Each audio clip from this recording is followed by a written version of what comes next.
चटनी के घर में रहता है चटनी के चट वाह धान है हमको बबुआ धान है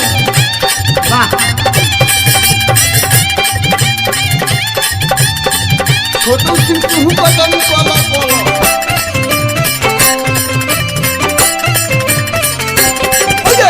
चैत के भोरा हरिया में धोई के पजरिया चैत के भोरा हरिया में धोई के पजरिया चटनिया चाटेला एहो चटनिया चाटेला मोर डालाई मोर बलम तो थोरे सन हकेला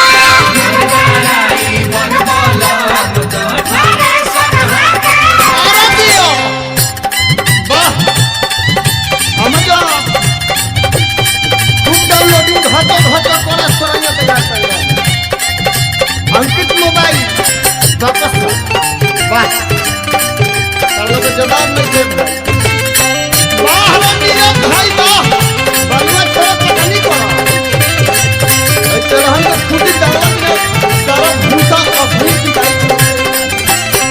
चार बनिहार अपना संग में घुमा के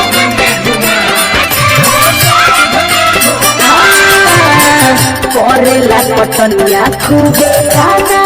बजा के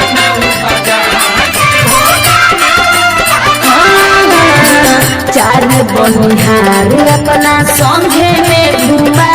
के करेला पटनिया खूबे गाना बजा के एसलेटर झालेला एसलेटर झालेला मोर डालाई पर बलम तो थोरे सन हकेला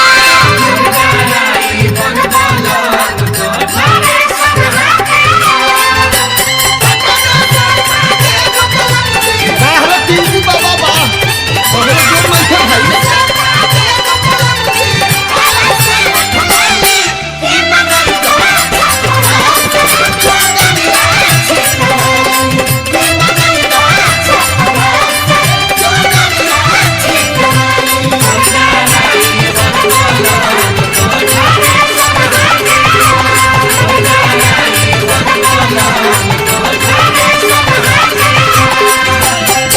नंबर लागल बाटे गौवा जवार के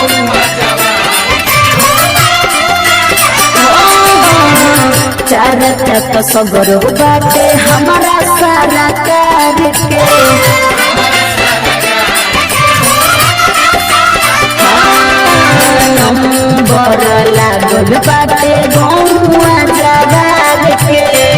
चार चक सगरो बाटे मोरा सारा कार चैतिला हार काटेला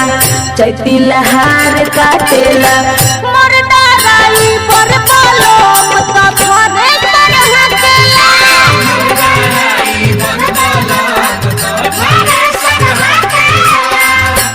चैत के भोरा हरिया में धोई के पजरिया चटनिया चाटेला एहो चटनिया चाटेला मोर डालाई मोर बलम तो थोरे सन हकेला।